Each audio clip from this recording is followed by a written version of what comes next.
Um, when this all came about, what were your conversations with Washington like? And knowing maybe Ron Rivera from afar, can you just talk to us about your initial thoughts on coming to the Washington football team? Sure. Nice to meet you guys. Thank you for having me here. I think, Coach Rivera's got a great reputation around the league from other coaches and from a lot of the guys that he's uh, has coached, and just from being on so many different teams and so many different organizations, uh, and knowing guys around the league, I had a ton of great conversations about him, the respect level that he has from his peers and from his players, and just the way that he goes about his business. So I'm really excited and looking forward to, getting to work with him. And I think this team, it's a young team, and making the push last year and making the playoffs. I think there's a lot of excitement. I think everybody thinks it's headed in the right direction, and I'm just happy to be here and be a part of it. Hey, Ryan, it's Darren Haynes from WSA 9. Pleasure to meet you. Welcome to Washington, D.C. I wanted to know, you've been around so many teams in your career, and you're now getting to an older age. What do you want to get out of this season and now with another team? What do you want to get out of it for yourself and prove to these Washington, D.C. fans? Well, I just love playing football. I love being out there, and um, after this last season, it's just the climb that I've made in my career. I mean, I'm playing better right now than I've ever played in my career, and I just feel like I've got a lot of great football ahead of me, which sounds crazy, but being 38 years old and uh, figuring some things out about myself, I love football. I love the competition. I love the camaraderie. I love, working together as a team for a common goal. And those are just things that I don't know where else I would find that. And so, after last season, sitting down with my wife and just saying, look, I think I'm playing better than I ever have. And I still love playing this game. And she just looked at me and said, you'd be crazy not to keep playing. So, that's a lot of the reason why I still do it. And, side note from that, just having 7 little kids that are able to kind of experience this with me and see what dad does for a living. That's a lot of fun for me too. Thanks, Ryan. Hey, Ryan, Scott Abraham, ABC7. Welcome to Washington, D.C. We've heard all about Fitzmagic. Fitzmagic this, Fitzmagic that. How do you define Fitzmagic? If you had to define it in a picture, I think you'd take the one with Deshaun's jewelry. I think that's really when it took off. But I tell you, I just think there's times in games where I just get excited, and I try to play with passion. I try to make sure that rubs off on my teammates. And, if you talk to a lot of my former teammates, I think they would tell you that they enjoy playing with me. But for me, it's real. It's who I am. And, I just try to bring guys around me up. And that's what I've tried to do for the majority of my career. And I have a fun follow-up for you. And I'm kind of serious when I ask this, but I'm sure the whole world wants to know, what are your keys to success to maintaining such a magnificent beard? I found the right barber. I think that's number one. It's going to be tough moving away from him in Tampa. Shout out to Ali. And other than that, got to run a comb through it every morning. I don't really brush my hair, but I do have to brush my beard. So that's about it. Thanks, Ryan. Hey, Ryan, Sam Fortier with the Washington Post. Welcome to DC. I wonder what some of those things that you mentioned earlier that you'd figured out about yourself to kind of maybe unlock playing your best football at 38. What are some of those things, and why do you think you've been able to do this? I mean, some of it's mental, some of it's the physical, but I just think experience at the position of quarterback is so important. And my experience has been a lot different than other guys that have played as long as I have in the league. I've just been in so many different systems. I've thrown to so many different receivers. But I've learned a lot about myself over the years, and my throwing motion has maybe changed a little bit, not much. It's not like my arm's gotten any stronger, but the feel for the game, being able to communicate with my teammates, and then just knowing myself and knowing when I'm need to pull in the reins a little bit and when I need to let it rip. Those are just things I've really learned over the last few years, especially, that have helped me out a lot. Mm-hmm. And I wonder, coming into this style of offense, I guess, what are your past experiences, if you've had one, in being in the Air Coryell kind of base scheme? What do you think what do you like about that, or what do you think that allows you to do? Well, I'm actually about to sit down with Scott in a little bit here, and I think part of it in the NFL in general right now, everything is going to be fit and tapered and designed to the players that you have. And I think they're really excited with some of the talent that they're bringing in and some of the guys that they've had. And so, I'll sit down with him and talk and just express, and we've had a conversation on the phone, but things that I think I'm really good at, things that I'm not so good at, and, just kind of mold the offense around the different skill position players we have and go from there. But from what I've heard about Scott, he's great to work with. He's definitely has a base in terms of the offense that he wants to run, and then he's going to play to his player strengths. And I think that's the ability to kind of, shift and mold an offense and cater it to the strengths of the players. I think that's really important as an offensive coordinator, and I'm looking forward to working with him. Thanks, Ryan. Hey, Ryan, John Kime, ESPN. When did you feel like you really started to figure out, and what sort of things were happening on the field because of it?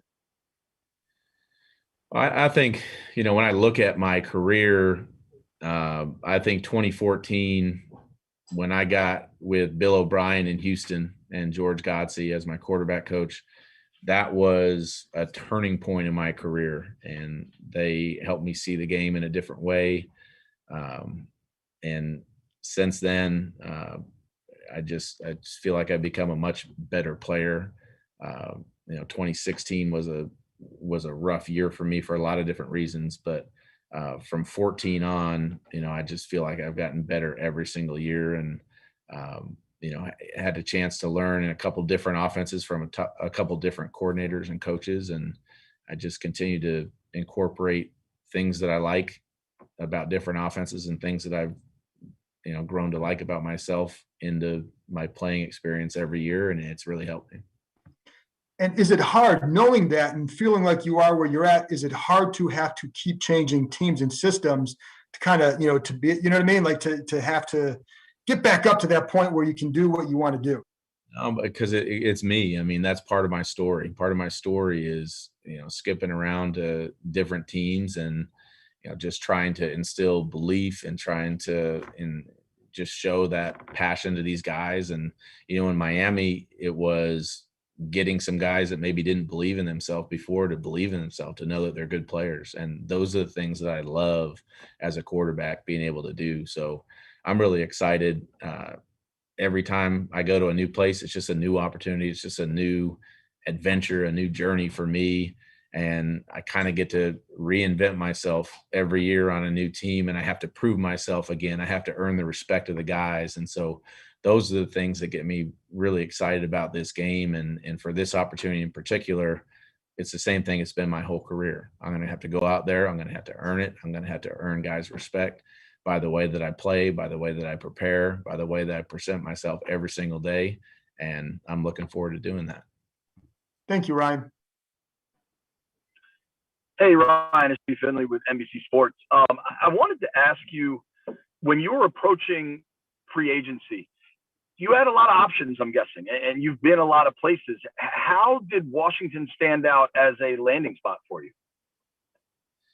Yeah, I mean, I was just talking to my dad about it the other day. I mean, it was interesting that in year 17, I mean, this was the most sought after I had been in my whole career with all this free agency stuff. I think part of it was just the way it went the last 2 years, the adversity that we fought through as a team, and the thing that, we were able to do to turn it around in Miami. And I'm excited. I'm excited to be here. I just think moving around so much, there's different things that you see from organizations that you like and you don't like, and you try to carry them with you. And then I know you said you're about to go talk with Scott, but I'm guessing you've looked at the roster, you've watched some game film, whatever it is. What do you think of the offense you're going into, and some of the players you're going to be, throwing the ball to? Well, I've been getting the scouting report from my kids on Madden. They've been and telling me about all the guys. So, I'm excited to dive into it. And, I've definitely watched some highlights and some things of different guys, but being able to dive into the film and actually being able to get together with some of these guys. And, sometimes I'll, not to the media, but in my mind, try to, put them in certain categories and maybe compare them to guys that I've thrown to in the past. And that seems to be something that's helped me, jumpstart or maybe even fast forward a relationship with a certain guy, a connection on the field. I think with Rivers retiring, you're now the leader in quarterback kids across the NFL. Yeah, he kept having them. I mean, when he got to 9, I just sent him a text and said, "Look, I'm never going to catch you if you keep having these kids." But yeah, I think we might have taken the title. Congrats! Thank you. Welcome to DC. What's up, Ryan? Yeah, congrats on that prestigious title. When people watch you, they say that your arm is as alive as it's ever been. I'm just wondering, how is that possible? Is that just a gift you've had from day one? Are you doing things to keep your arm in such good shape? How are you pulling that off when you're approaching 40? I don't. It's never been about arm strength for me. I think I've always had a very average arm. It's just timing and anticipation are big things, and some of the secret for me is rest and making sure that I take some time off in the off season before I jump back into it. But it's never really been about the big arm for me. And so my arm is as strong as it's ever been, but those aren't the things that are going to jump out. It's more the timing, the anticipation, getting us in the right play. And those things have really developed as my career has gone on. And you mentioned how you're familiarizing yourself with the offense, but on the other side of the ball, what's it like knowing you're going to be able to play on a team with guys like Chase Young and Montez Sweat and just a Jack Del Rio-led defense also helping you? Yeah, I'm excited for that. I mean, I've played against some of these guys, the last few years, and especially up front when you can generate pressure with the front four. I mean, that makes it really difficult on the opposing team. So, I'm excited just to get in and meet some of these guys, and it's going to be a process, and we'll see what happens here with the off season and what we're going to be able to do and not do. But it's all about continuing to build on what was happening here last year and the camaraderie and bringing the team together for an even better result this year. Hi, Ryan. Welcome to DC. Rhiannon Walker with The Athletic.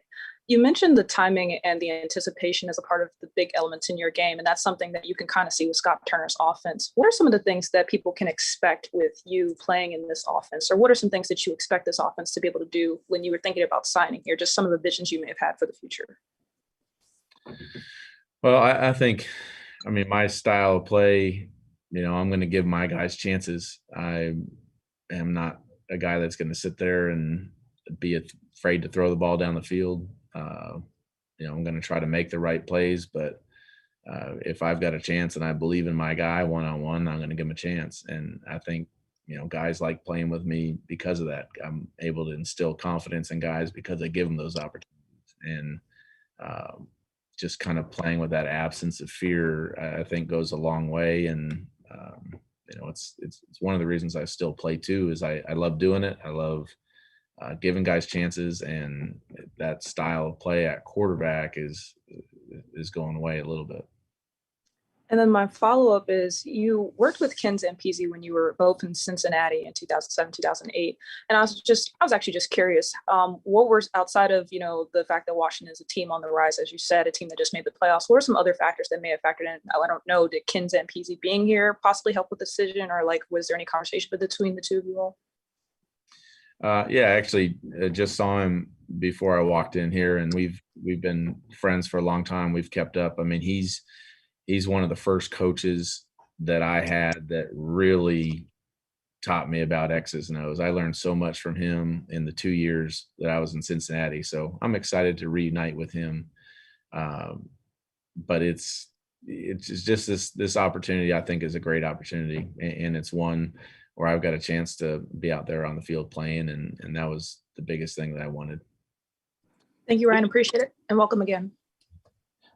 To build on that a little bit, what assurances did you want as far as getting to compete for the starting job or be the starter here?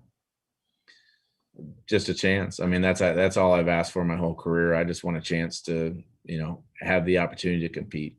And, I've probably have too much confidence in myself, but that's just something that I've always had, and something that's been a huge advantage for me that's allowed me to stick around for as long as I have. Is I have the ultimate belief in myself, and I feel like whatever situation I'm put in, if I have a chance to compete, that's all I want. And so I'm excited for the opportunity.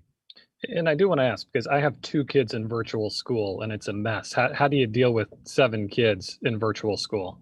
Well, we've been in Tampa and they've been in school, which has been a blessing for us. It's, everything has been smooth all year round, all year long. And the virtual school last year, March, April, May, was interesting. We had to buy a few more computers, and I became a math tutor for a while there, but it was a good refresher for me, not just in 7th, but in 5th, 3rd, and 1st grade math. So appreciate it.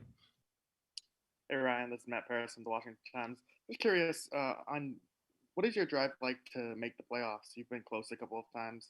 You haven't gotten there, but just, this is a team that was obviously there last year too, just helping them kind of keep taking a step forward. Yeah, I mean, I think, it would be awesome. I would absolutely love to do it. I think there's other things that are extremely important for me in terms of team building and making sure that this thing continues to head in the right direction, and a byproduct of kind of some of those other goals I have, I think would definitely lead to the playoffs. And you were very close last year in Miami, and then, you caught COVID right at the end there. Just what was that experience like? Just kind of having that maybe taken away from you, or it was tough. I mean, because it was, the ultimate high of Week 16 coming in against the Raiders, and having the end of the game come back, and then figuring out and finding out 3 days later that I had COVID. I mean, it went from the ultimate high to the ultimate low. I was sitting in a room quarantining for 10 days and missing my son's birthday, and it was a tough 2 weeks there. But just like everybody else in the country, we've done our best to try to manage it and to stay safe. And I know that my situation, it was tough, but there's a lot of people that have had a lot worse things. So I'm glad that part of it is over. None of my family got it besides me, and that was probably the one positive of them being in Tampa last year and me being in Miami. But that was the ultimate high and the ultimate low for me back-to-back weeks. Hi, Ryan. Nikki Javala with the Washington Post. Just going off of what John Keim asked you earlier, what is your approach when you start over with a new team? How do you go about getting acclimated to, new playbook, new teammates, et cetera? I mean, the first thing is just making sure that I'm myself. I'm not going to try to recreate myself. I'm not going to try to become some character of what people think I am. I'm going to be 100% authentic in myself. I want to sit down in the meal room and get to know guys, whether it's coaches or players. And I think that stuff, off the field goes a long way. Now with COVID, it makes it more challenging. You don't really get as much time together inside the building. And so we'll see, as that goes on. But a lot of it is just getting to know guys and, making sure that they know I'm here and I'm trying to earn their respect and I'm working hard every single day. And that formula for me is worked pretty much everywhere I've been. Just a quick follow-up. Have you heard from any of your new teammates so far? And kind of what do you think of your new receiving core there with Terry and Curtis Samuel? Yeah, I've gotten some texts from guys after the news broke that I was signing here, and I'm excited. I'm excited to get started. I think every time you go to a new place, it's a fresh start. Again, it's earning everybody's respect. It's everybody trying to do their best to, show me who they are, and I'll do the same with them. So I'm excited for the opportunity. We're running short on time here. We got time for 3 or 4 more. Hey, Ryan, Ben Standig with The Athletic. You said this was the most sought after you've ever been in free agency. And I'm just sort of wondering if you could sort of take us through kind of what was going on. What were some of the other options alongside Washington? Wouldn't you like to know? No, I'll just say that John Clayton, when he put out the rumor that I was retiring, is not a very reliable source. Okay. Were there other opportunities at least to be a starter, or was this one that kind of stood out to you from that perspective? Yeah, it was definitely, that was the number one thing that I was looking for was a chance to play. And so this was a great opportunity. I felt like not just for that, but the general direction of the team. We'll go Steve Wino, Les, and then we'll end with David Aldridge. Hey, Ryan, Steve Weiner from the AP here. 9 teams now, I believe, for you. How much of a point of pride is that now? I guess all your kids, you and your wife, can each have a jersey of a different team. How much of a point of pride is it to have that many teams on your list now? Yeah, in a weird way, it's definitely a point of pride for me, and just to be able to last as long as I have, and to take the windy road that got me to here. I've had a great time in each city I've been to, and my wife, she puts it best. Every city we go to is just a new adventure, not just for me playing, but for our kids, for going to new schools and meeting new people. And, that's the way we've always approached it. And it's been a great approach for us and a good life lesson for our kids. I'll give it a shot following up on Ben's question. Can you say how many teams you talked to at least? More than 3. Okay. Thank you. Hey, Ryan, Les Carpenter at the Washington Post. I guess following up a little bit back what was just asked a second ago, what is this day like for you? You've had it now at several different places, the first day of work at this. What is that like to go through? What is it? I guess you're getting used to it, but what is it? This day I'm just kind of getting pulled in different directions with, media and signing the contract and meeting coaches in the building. But the first day when players are here, I talked to my kids about it the other day. It's just like the first day of school when you're the new kid and you show up and it just feels weird. You don't know anybody and you've got to try to make friends and everybody's staring at you. That's what I tell them. Like I'm going through what you're going through, and there's probably some guys on the roster. There are some guys on the roster that I already know, so it won't exactly be that, but it's a weird feeling when you walk into a new city and a new school and you don't know anybody, and where are you going to sit at the lunch table? You go through the same thing. But I enjoy it. I enjoy getting to know new people. Is it a nervous drive up to the facility, or is it, is it exciting every time you do it, or? Well, it's both, but is the guard going to recognize me? Is he not? Is he going to think I'm Conor McGregor? Is he going to think I'm one of the fantasy guys? Like, sometimes they let you in, sometimes they don't. Then you got to call somebody else and say I'm at the front gate. You get nervous a little bit, but once they let you in past the gates, then you don't know where you're going, and you go from there. You don't have McGregor tattoos, so. With David Aldridge. Hey, Ryan, welcome to DC. We're often, on the outside, we kind of have this vision of a quarterback as somebody like Peyton Manning, who's in one place. We're always told continuity is everything. And if you have the same receiver, same line, same OC, guys come to, they work out with each other in the off season, so you know exactly where the guy's going to be. That's not your career at all. And I just wonder when you made your peace with that, to just say, hey, that's not going to be my path in this league. I mean, I've just had to scratch and claw for every opportunity I've ever received. I mean, even, not really being recruited coming out of high school. So I probably came to terms with that after Buffalo. I was there for 4 years.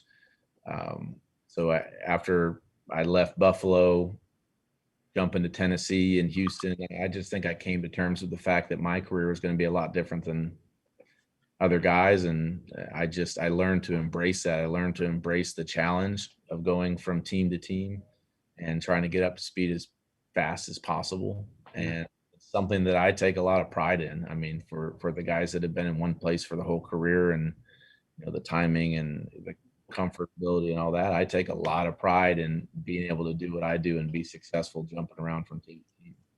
Is there still a notion of okay, last team that didn't re-sign me or let me go, I'll show you? Is there still that part of it in there? Not really. I mean, we always joke, especially being in the AFC East last year, oh, this is a revenge game. I mean, every week is a revenge game for me because I play on every dang team in the NFL. So that stuff has gone away. It's definitely gone away. Thank you. All right. Thanks, Ryan. Thanks, everybody. All right. Thank you. Nice meeting you guys. Thank you, Ryan. Thanks, Ryan. Welcome to Thanks, DC Ryan. again. Thank you all. Congrats. Welcome to DC. Thanks, dude. Congrats. Welcome. What was your SAT score?